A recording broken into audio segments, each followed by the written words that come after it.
I walked in and saw my family on the couch, my husband, mom, son and my own sister. "What's wrong?" I asked, fearing the worst. "Mom, sit down," my son said. "You need to accept a new reality. You're not in charge of this family anymore. Aunt Brenda.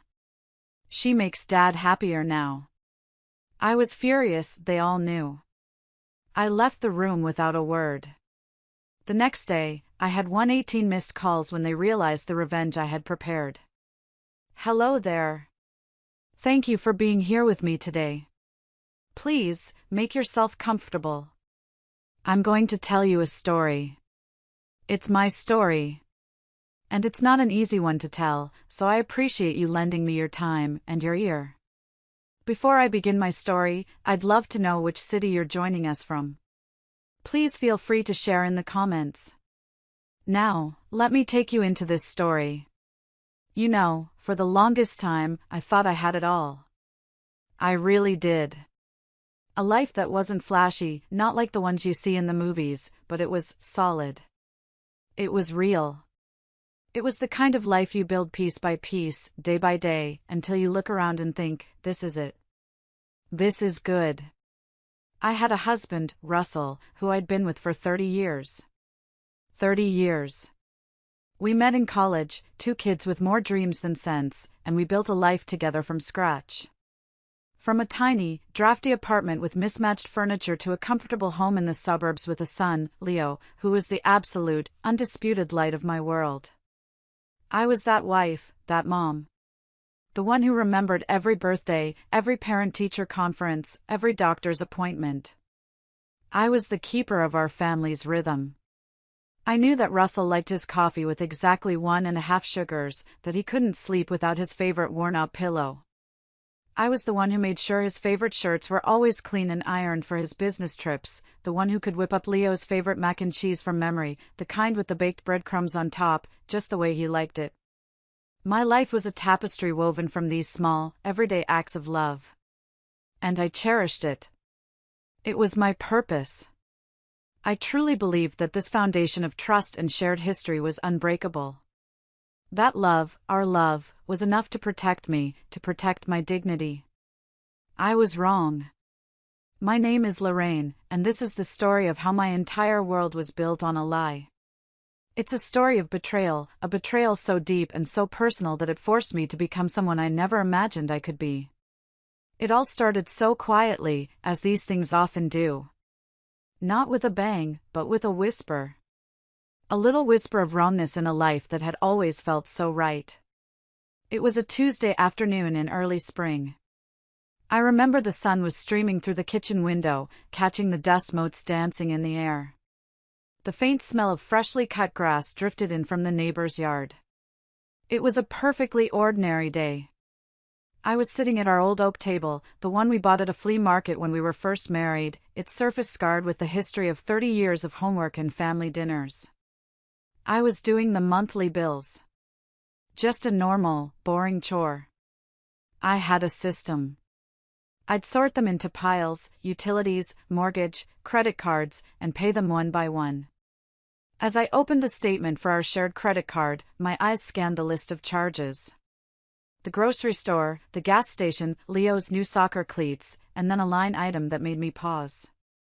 $250. The Grand Regency Hotel.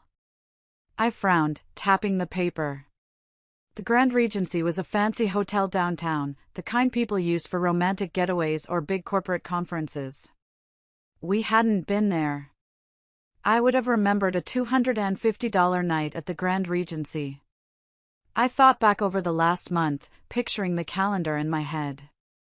There was nothing. No anniversaries, no special occasions.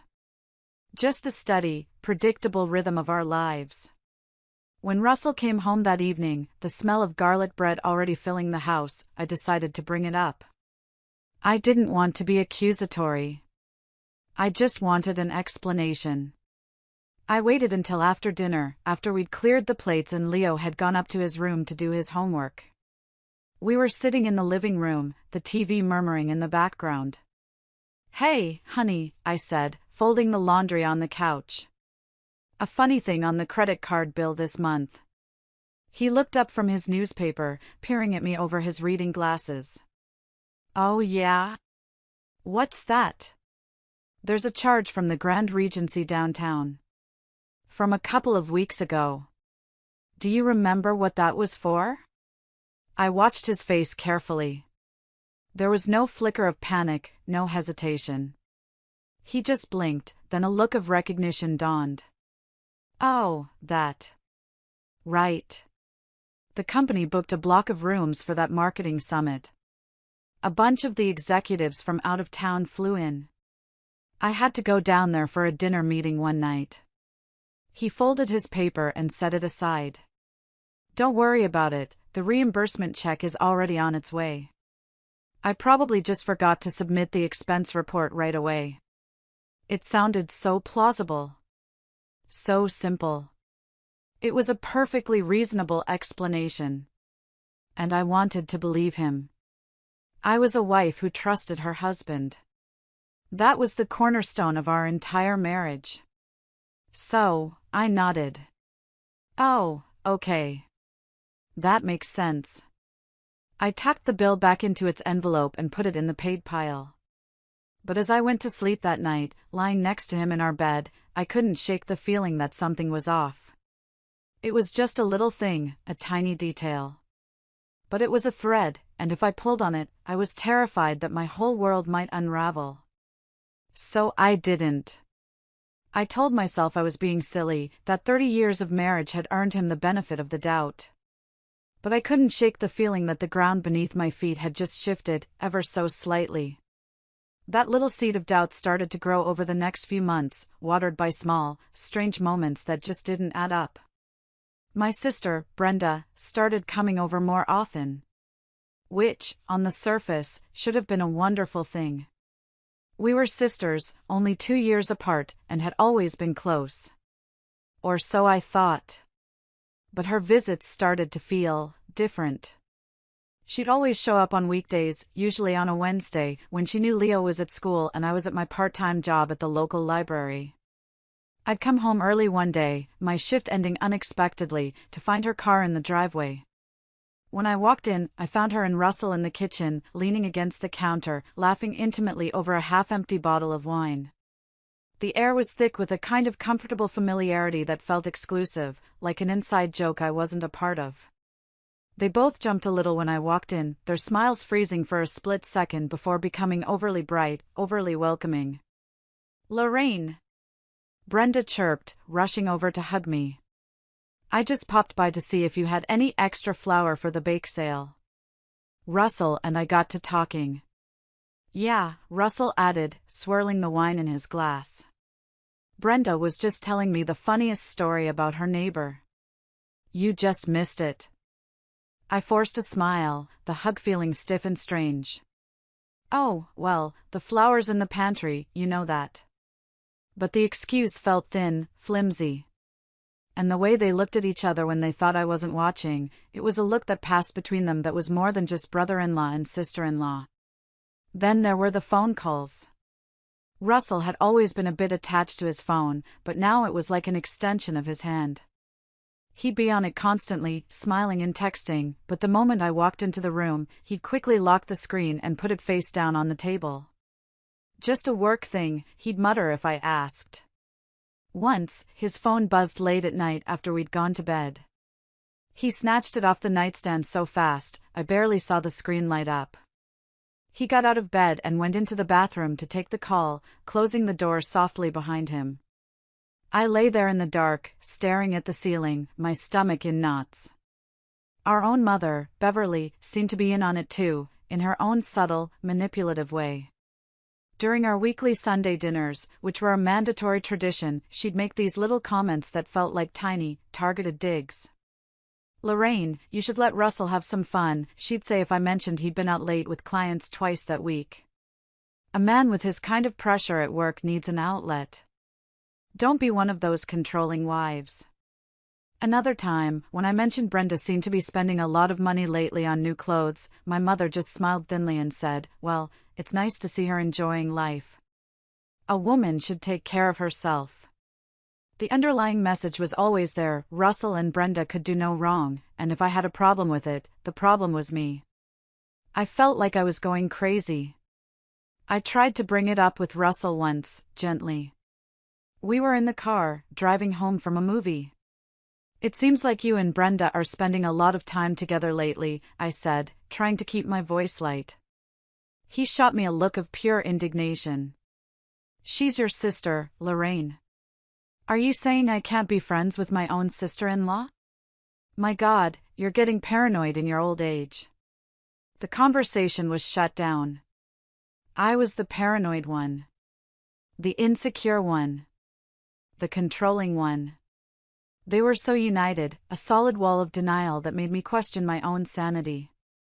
I started to pull back, to watch from the sidelines, feeling like a stranger in my own home. I was still making the mac and cheese and ironing the shirts, but the joy was gone.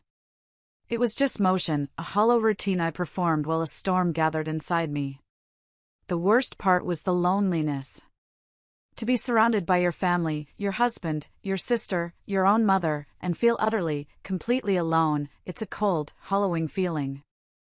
I was clinging to the hope that I was wrong, that this was all just a terrible misunderstanding. But deep down, I think I already knew. I just wasn't ready to face it. The moment the illusion shattered wasn't dramatic. It wasn't a scene from a movie. There was no screaming match, no door slamming. It happened on a quiet Thursday night. The house was peaceful. Russell was watching a game in the den, and I was in the kitchen, trying to find a recipe for a lemon meringue pie I wanted to make for the weekend. My old cookbook was falling apart, so I decided to look it up online. Leo was in the living room, doing his history project on my tablet. Our old desktop computer had finally given up the ghost a few weeks prior. "Hey sweetie," I called out. "Can I borrow my tablet for a few minutes? I need to look something up." "Sure, Mom," he said. A few minutes later, he came into the kitchen and handed it to me, before heading upstairs. As I took it, I saw that an instant messaging app was open on the screen, something I rarely used.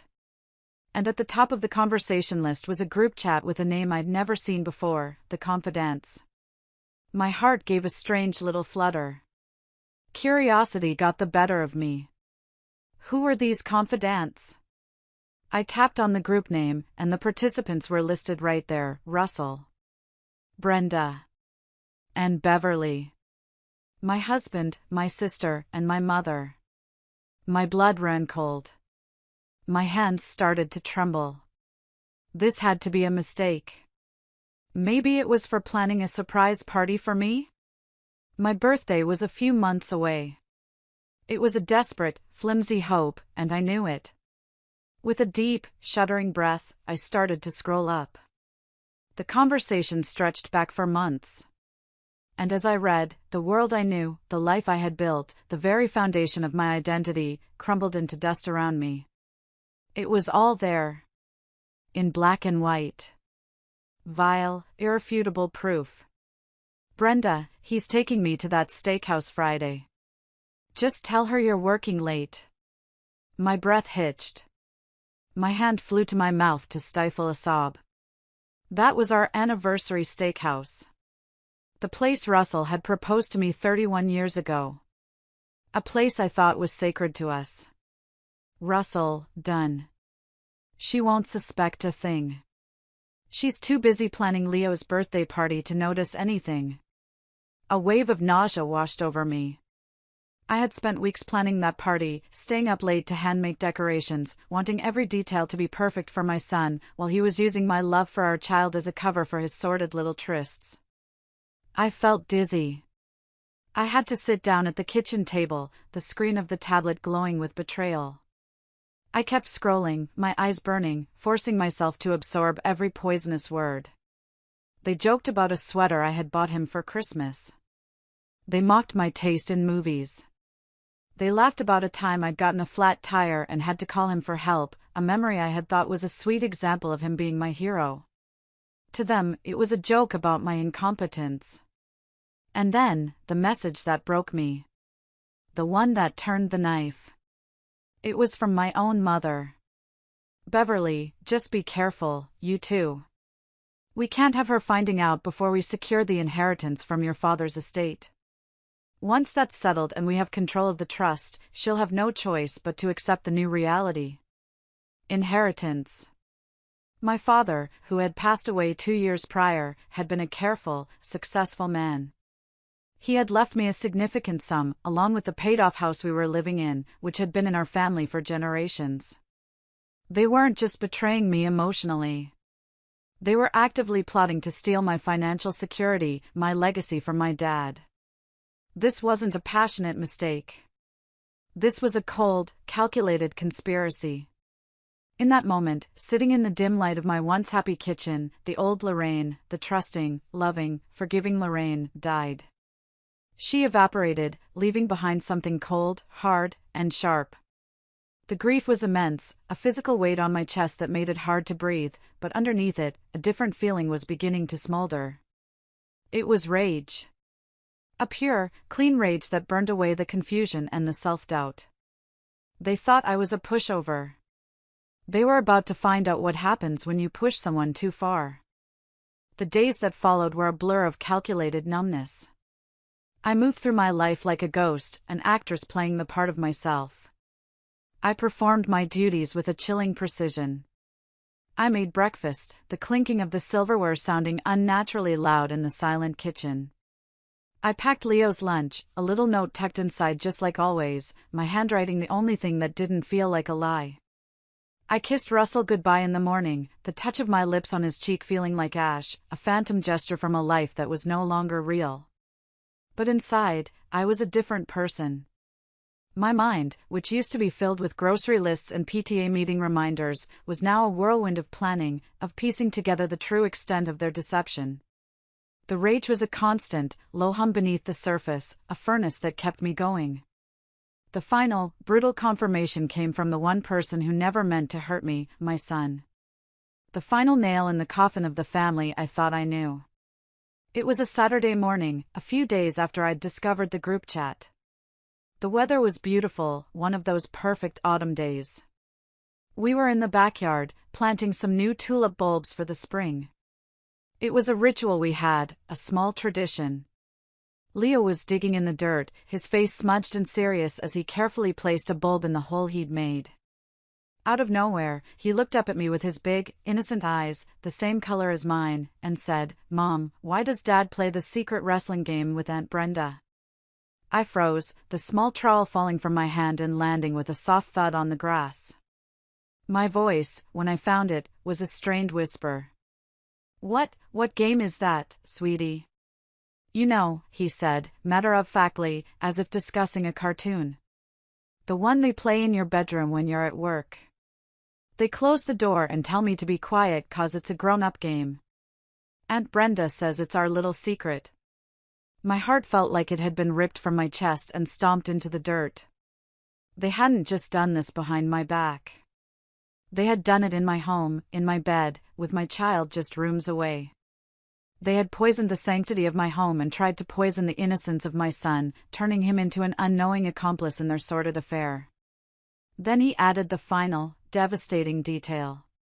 Aunt Brenda bought me that new Super Laser 5000 console, you know. She said it was a present for being so good at keeping secrets. The audacity of it, the sheer, calculated cruelty, was breathtaking. She had used a toy to bribe my son into silence, to make him a co-conspirator. That was it. That was the point of no return. The grief and the shock hardened into a diamond-hard resolve. I needed more than their messages. I needed proof that no one, not a judge, not a lawyer, not another family member, could ever deny. I needed to see it with my own eyes. That afternoon, while Russell was out playing golf and Brenda was supposedly at a yoga class, I drove to an electronics store on the other side of town. I walked through the aisles of sleek gadgets and giant televisions, my hands shaking slightly, feeling like a spy in a cheap movie. I eventually found what I was looking for in a section labeled Home Security, a tiny, motion-activated camera, cleverly disguised as a USB charger. It was small enough to be completely unnoticeable when plugged into the wall outlet next to my bedside table. An outlet that had a direct, clear view of my bed. My marriage bed. Buying it felt clandestine and dirty.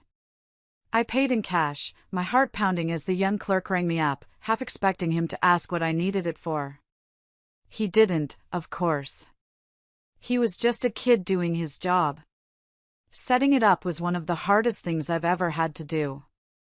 My hands felt clumsy, my heart hammered against my ribs. Every part of me screamed that this was wrong, that I shouldn't have to spy in my own home. This was the kind of thing that happened to other people on daytime TV shows. But the woman I was becoming knew it was necessary. This wasn't about saving my marriage anymore. It was about survival. It was about gathering the weapons I would need for the war that was coming. I didn't have to wait long. The very next day was a Wednesday, Brenda's usual day to pop by.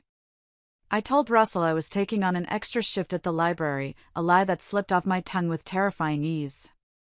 I needed an alibi, a reason to be gone for hours.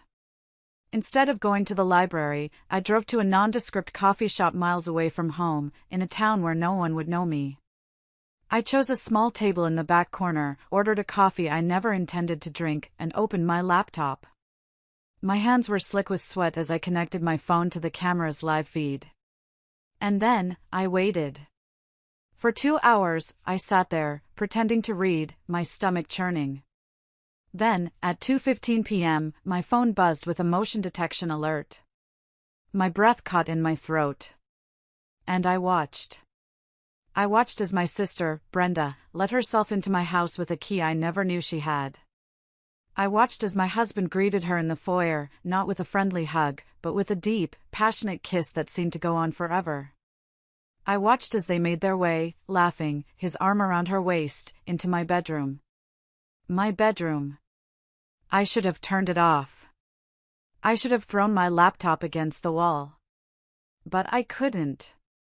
I sat there, in a public coffee shop with cheerful music playing in the background, and forced myself to witness the complete and utter desecration of my life. I watched them on my bed, the bed where I had slept for 30 years, the bed where my son had been conceived, the bed where I had cried myself to sleep for the past few weeks.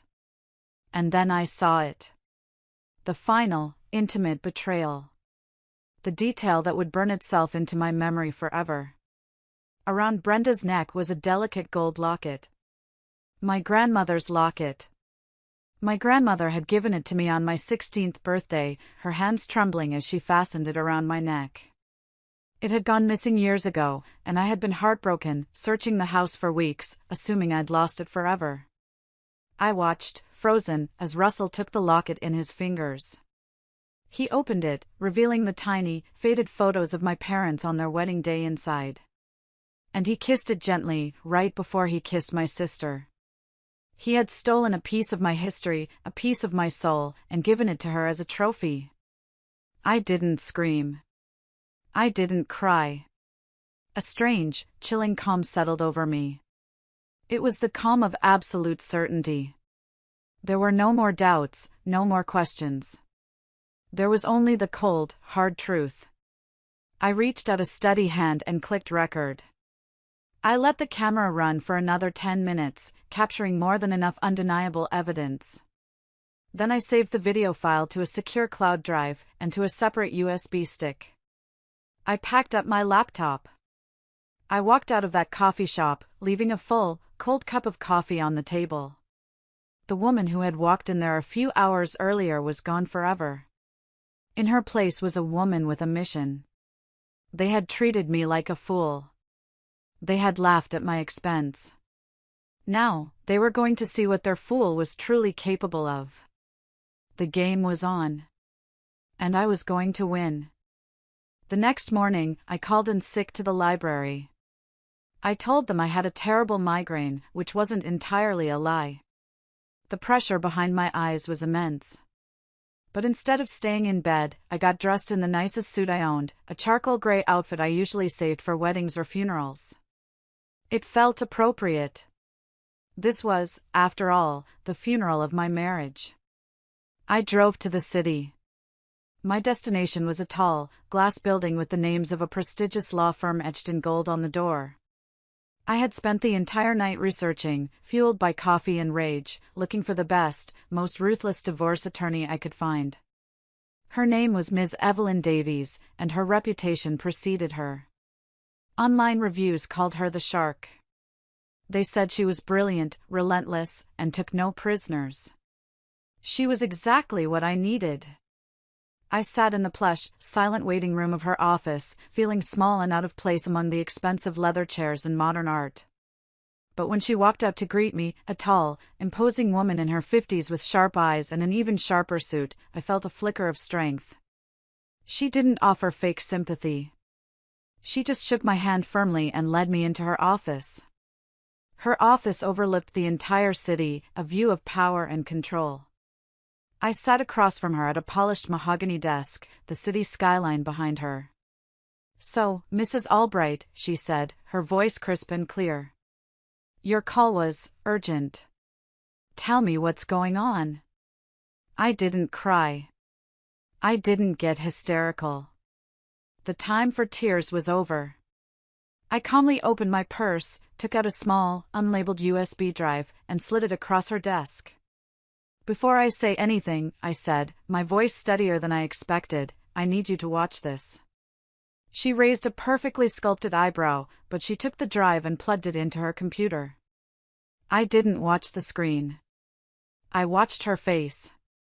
Her professional demeanor didn't crack, but I saw her jaw tighten almost imperceptibly. I saw her eyes narrow into slits.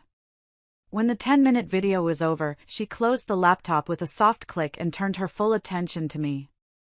"I see," she said, her voice now laced with a cold fury that mirrored my own. "Please, continue." And so I did. I laid out everything. I gave her the printouts of the group chat, hundreds of pages of their vile correspondence. I gave her the bank statements I had secretly copied, highlighting the unexplained withdrawals and the transfers to a secret account in Russell's name. I told her about my father's inheritance, the house that was legally mine, and the suspicious second mortgage that had been taken out against it 6 months ago, a document I had found in Russell's desk that bore a clumsy, forged version of my signature. When I finished, she leaned back in her chair and steepled her fingers, looking at me for a long moment. The silence stretched on. "Lorraine," she finally said, her voice dropping, becoming more serious. "I want to be very clear. This is not just an infidelity case.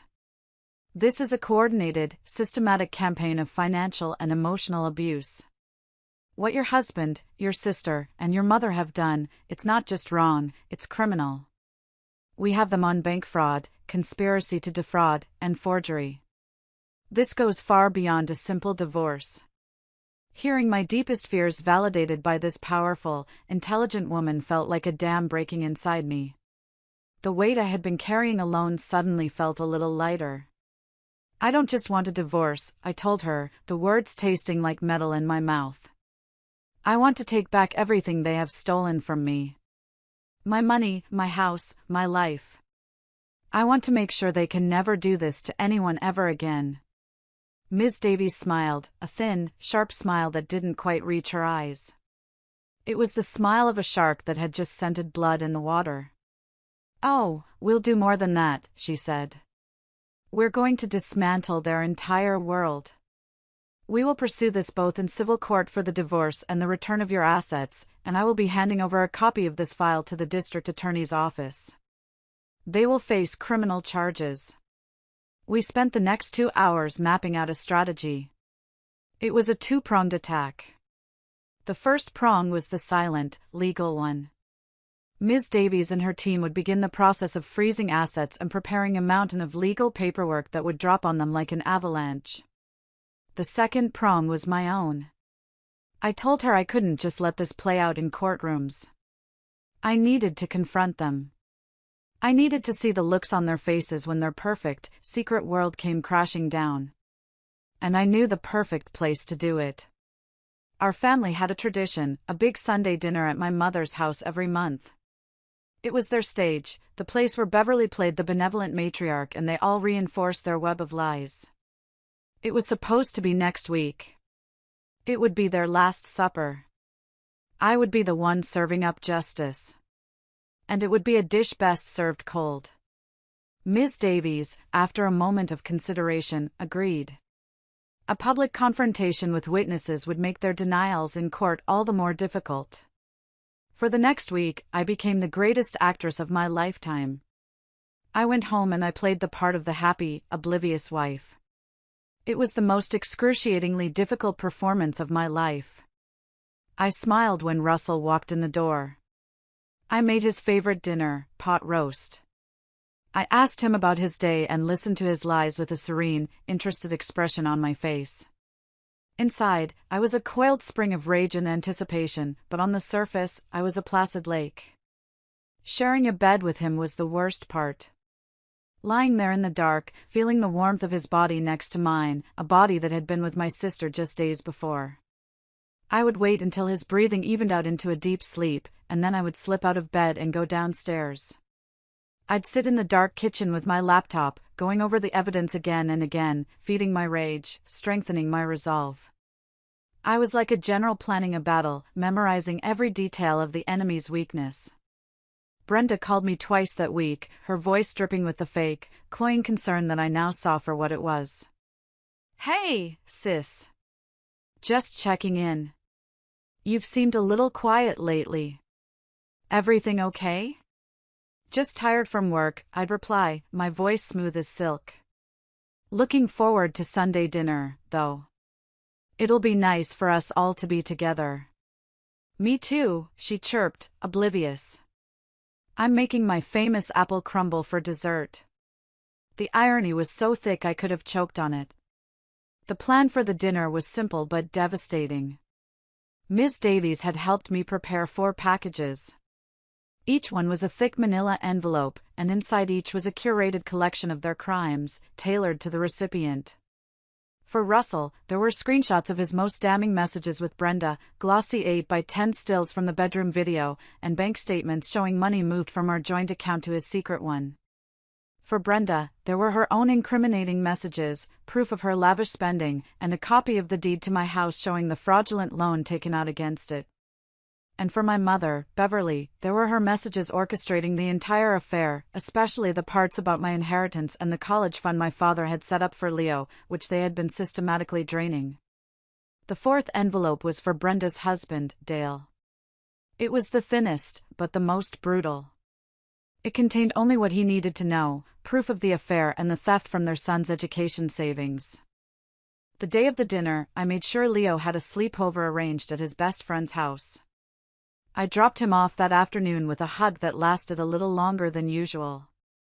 "I love you more than anything in the world, you know that, right?" I whispered into his hair. He just grinned, told me I was being weird, and ran off to play with his friend. I would not have my son witness the carnage that was about to unfold. As I got ready that evening, I looked at myself in the mirror. The woman looking back at me was different.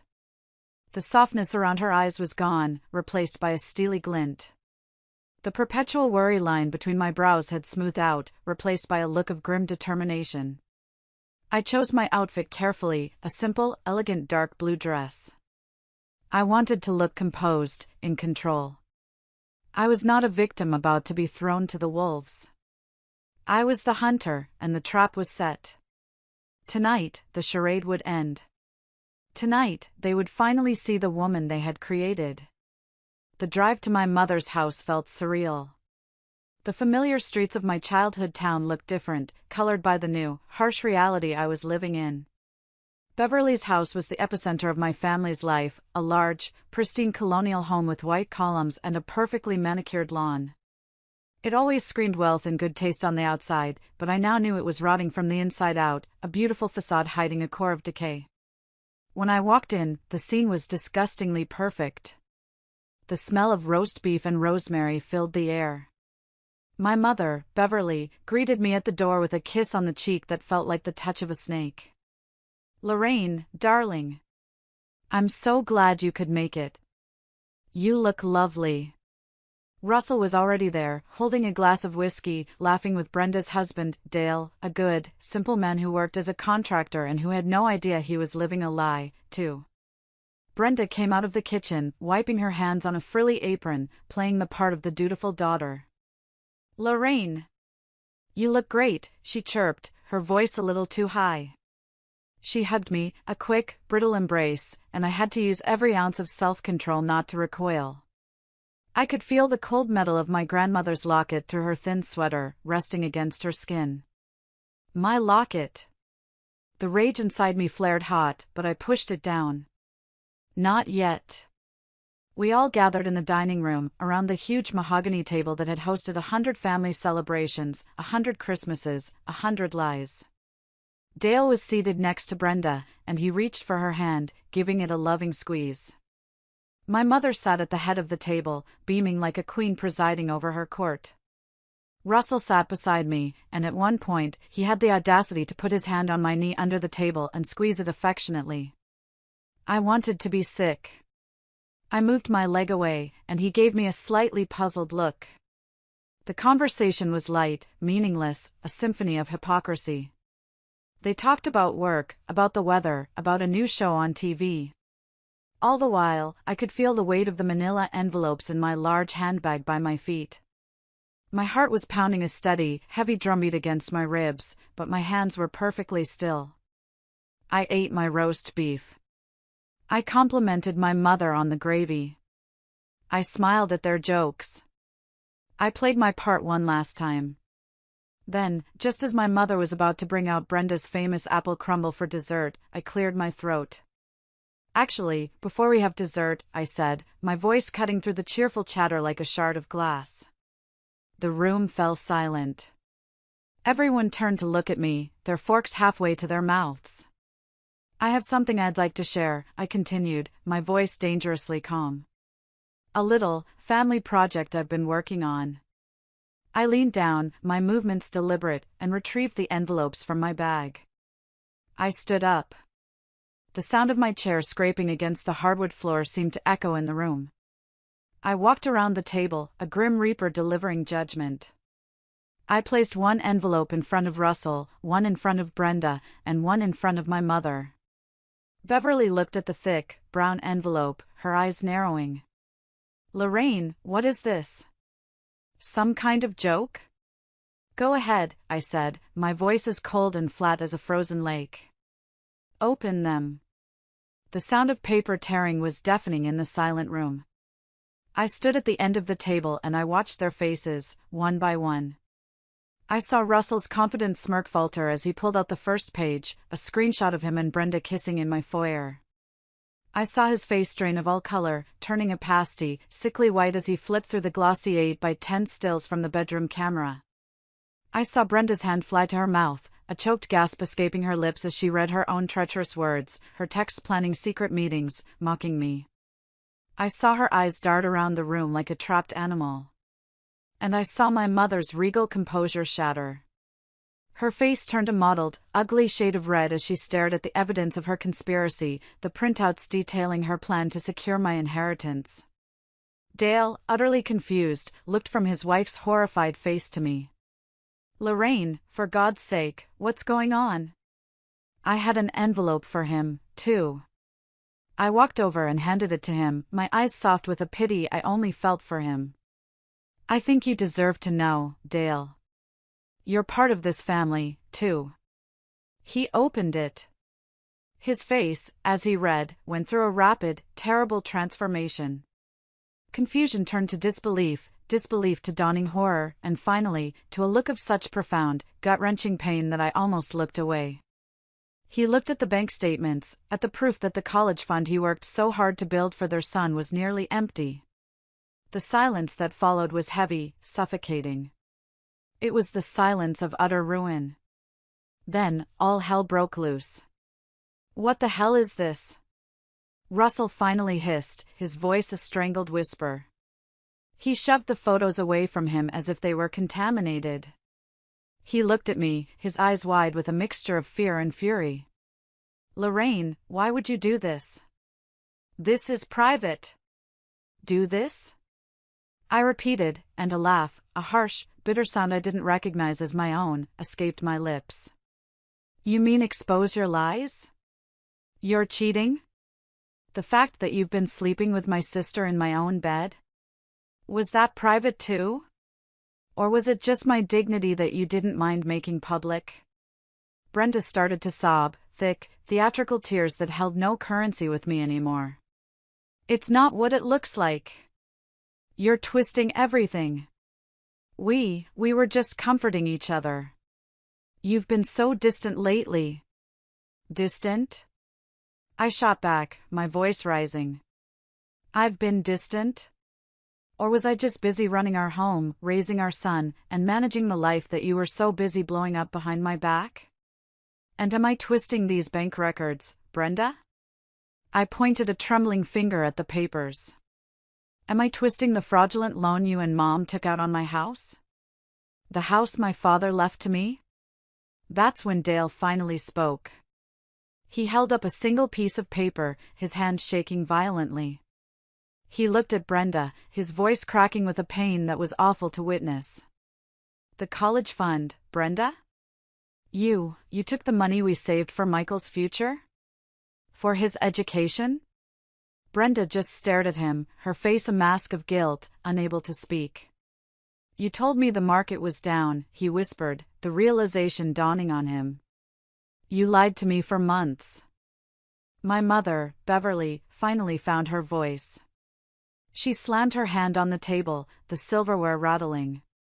How dare you, she shrieked, her face contorted with rage, pointing a jeweled finger at me. You come into my house, on a Sunday, and you try to tear this family apart. After everything we've done for you. Everything you've done for me? I said, stepping toward her, my voice low and dangerous. You mean everything you've done to me? You plotted with them. You encouraged this. You, my own mother, helped them plan how to steal my inheritance. You ungrateful little witch, she spat, her mask of sophistication gone, revealing the ugly face beneath. Russell deserved to be happy. Brenda deserved to be happy. You were always so dull. So predictable. Always playing the martyr. You should have been grateful he stayed with you as long as he did. Her words were meant to cut me, and they did. But they also did something else. They severed the very last thread of any lingering love or obligation I felt for her. She wasn't my mother. She was a monster wrapped in a cashmere sweater. I was a good wife. I was a good daughter. I was a good sister, I said, my voice trembling with a fury I had held in for weeks. And you took my love and my trust and you used it as a weapon against me. You laughed at me in your secret little chat group. You called me a pushover. I leaned in close, my eyes locked on hers. Well, the pushover is done being pushed. It was at that moment, in the middle of the shouting and the crying, that Brenda snapped. Maybe it was the guilt, or the terror of being exposed, or the sight of her own husband looking at her with pure, unadulterated contempt. She let out a guttural scream, a sound of pure animal rage, and she lunged across the table at me. Her nails clawed at my face, and I stumbled back, a sharp sting erupting on my cheek. She came at me again, grabbing a handful of my hair, shrieking, "You ruined my life. You ruined everything." A primal instinct I never knew I possessed took over. I wasn't the quiet librarian anymore. I was a cornered animal fighting for its life. I pushed her back, hard, breaking her grip. She tripped over a dining chair and went sprawling onto the floor with a crash. The room descended into utter chaos. Russell and Dale rushed forward to pull us apart, both shouting. My mother was screaming hysterically about calling the police. Dale managed to grab a thrashing, hysterical Brenda and haul her to her feet, while Russell stood between us, his hands up as if to ward me off. "Lorraine, stop. This is insane. Look at what you're doing."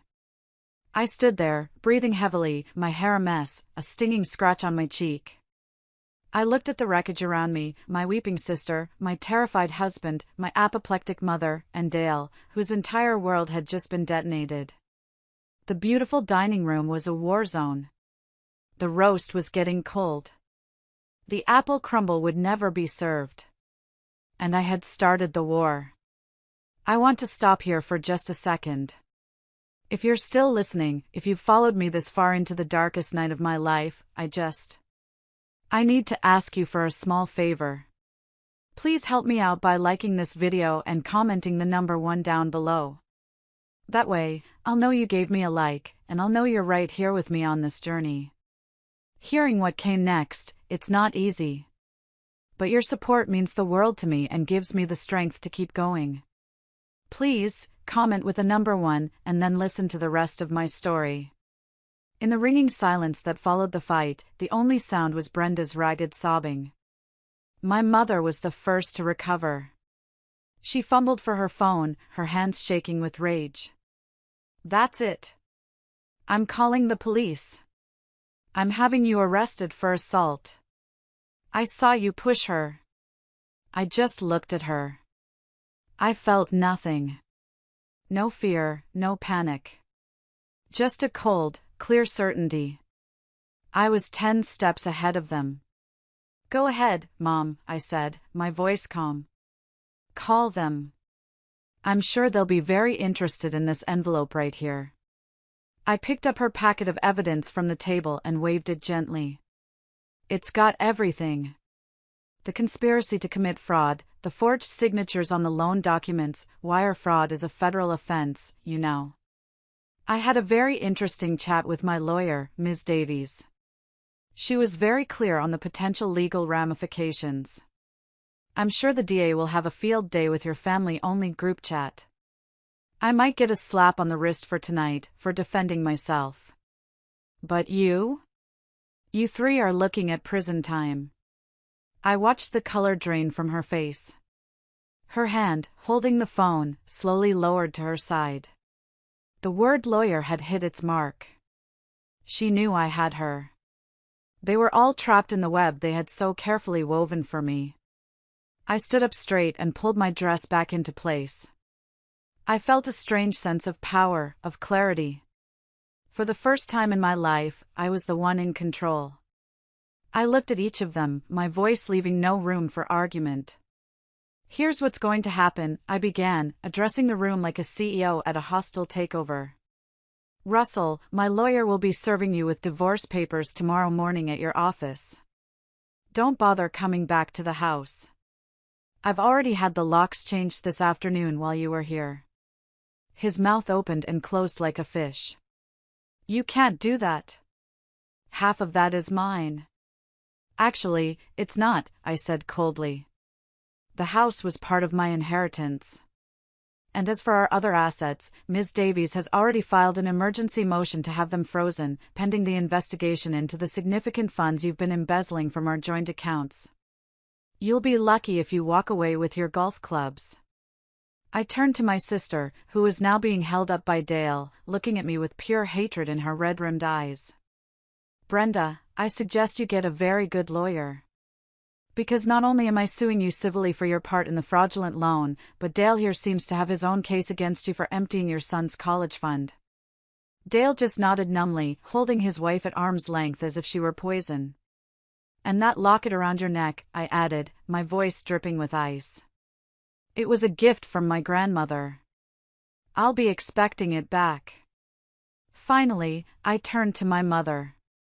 She looked shrunken, defeated. "And you," I said, my voice dropping to a whisper.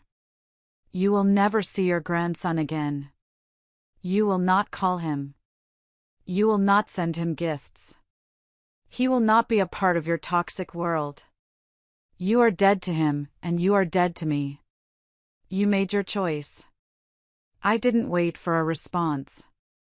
I picked up my handbag, turned my back on the ruins of my family, and walked out of that house without a single look back. I got in my car, and as I drove away into the cool night air, I didn't cry. I felt free. The war had just begun, but I had already won the most important battle. I had won myself back. The weeks that followed were a whirlwind of legal proceedings. Ms. Davies was, in a word, magnificent.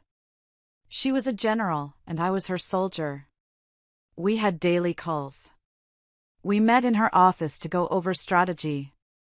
She filed injunctions, restraining orders, and motions with dizzying speed. My mother, Russell, and Brenda hired a lawyer who tried to paint me as an unstable, vengeful woman, but the mountain of evidence I had was irrefutable. The video, the texts, the bank records, the forged signature confirmed by a handwriting expert, they told a story that no lawyer could spin. Dale, true to his word, filed for divorce from Brenda. He ended up being my strongest ally. He provided his own financial records which uncovered even more of Brenda's deceptions. It turned out she had been stealing from him for years, funding a lavish lifestyle of secret shopping sprees and spa days with Russell, all while telling Dale they were on a tight budget.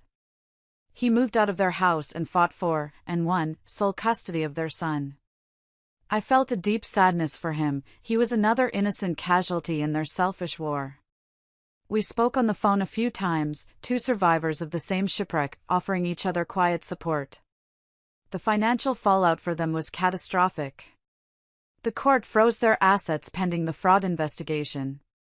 Beverly's reputation in her high society circle was destroyed when word got out. Russell was fired from his high-paying executive job when his company's board learned he was under investigation for fraud. Turns out they have a strict ethics clause and didn't appreciate the bad press. He had been on track for a huge promotion, but now he was unemployable. They lost everything because they were greedy. They wanted what was mine, and in trying to take it, they lost everything that was theirs. The custody battle for Leo was the hardest part. That was the only front where I felt true fear. Russell and my mother tried to use the fight at the dinner against me, claiming I was a violent and unfit mother. Their lawyer brought it up in a deposition, a long, grueling meeting in a sterile conference room. Mrs. Albright, their lawyer sneered, "Is it true that you physically assaulted your sister?" Before I could answer, Ms. Davies slid a document across the table. "It's true my client defended herself after being physically attacked. But perhaps you'd be more interested in these. They're text messages between your clients, dated the week before the dinner, in which they explicitly discuss a plan to provoke my client into an outburst they could then use against her in a divorce proceeding." The opposing lawyer's face went pale as he read. The judge, when we presented it in a closed hearing, was appalled. I was granted sole custody of Leo. Russell was allowed only supervised visitation, twice a month, at a neutral facility. The supervisor's report from their first visit said it all. Russell spent the hour trying to convince Leo that I was the bad guy, that I had broken up the family. Leo, my smart, perceptive boy, just looked at his father and said, "You're the one who played the secret game with Aunt Brenda. Mom didn't do anything wrong." After that, Russell's visits became shorter and less frequent. He couldn't face the truth in his own son's eyes. With the legal battles mostly settled, I knew Leo and I couldn't stay in that town. The house was no longer a home, it was a crime scene filled with the ghosts of a life that had been a lie. The courts had affirmed that the house was solely mine, part of my inheritance, and ordered Russell and Beverly to repay the fraudulent loan. I decided to sell it. I hired a realtor and held an estate sale. I sold the expensive furniture they had bought with my money. I sold the fancy china we never used. I watched as strangers walked through the rooms of my life, picking over the remnants. It was painful, but it was also liberating. I packed up only what truly mattered, boxes of photos, Leo's childhood drawings, my grandmother's cookbooks, and the few keepsakes that weren't tainted by their lies. The day the moving truck came, I took one last walk through the empty house. The rooms echoed with silence. I felt a pang of sadness for the woman who had been so happy here, so blissfully unaware. But I didn't regret leaving. I was closing a chapter. We moved 3 states away, to a small coastal town where nobody knew our names, where we could breathe again. We found a little 2-bedroom apartment with a big balcony that had a view of the ocean. It was smaller, less grand than our old house, but it was ours. It was honest. The first few months were hard. The The quiet was the loudest thing. There were days I'd just sit on the floor of our new living room, surrounded by boxes, and feel a wave of grief so profound it took my breath away. I wasn't just grieving my marriage, I was grieving my sister, my mother, the entire family I thought I had. I had to learn how to be alone. I had to go to the grocery store and buy for 2 instead of 3. I had to learn how to fix a leaky faucet by watching online tutorials. I had to rebuild my life from the ground up, not just for me, but for Leo. We started small. We found a new school for him, and after a rocky start, he began to make friends. I got a part-time job at the town's quaint little bookshop, surrounded by the comforting smell of old paper and new stories. We took long walks on the beach after school, watching the waves crash against the shore, letting the salt air wash away the memories. We started new traditions. Friday night was pizza and a movie, cuddled on the couch under a warm blanket. Sunday morning was for making pancakes together, getting flour all over the kitchen. Slowly, painstakingly, we began to build a new life, a new definition of family, one based not on lies, but on the simple, unbreakable bond between a mother and her son. The final legal chapter closed about a year after we moved. The divorce was finalized. The court awarded me a significant settlement, recovering almost all the money they had stolen over the years from my inheritance and our joint savings. The criminal case also concluded. Facing overwhelming evidence, Beverly and Brenda took a plea bargain to avoid prison time. They received hefty fines, community service, and long-term probation. I heard through a distant cousin who called to check on me that my mother had to sell her big, beautiful house to pay the legal fees. Brenda was working as a cashier at a grocery store. Russell, unable to find work in his field, was living in a cheap apartment an hour away, drowning in debt. The universe has a funny way of balancing the books. One day, an unexpected letter arrived, forwarded from my old address.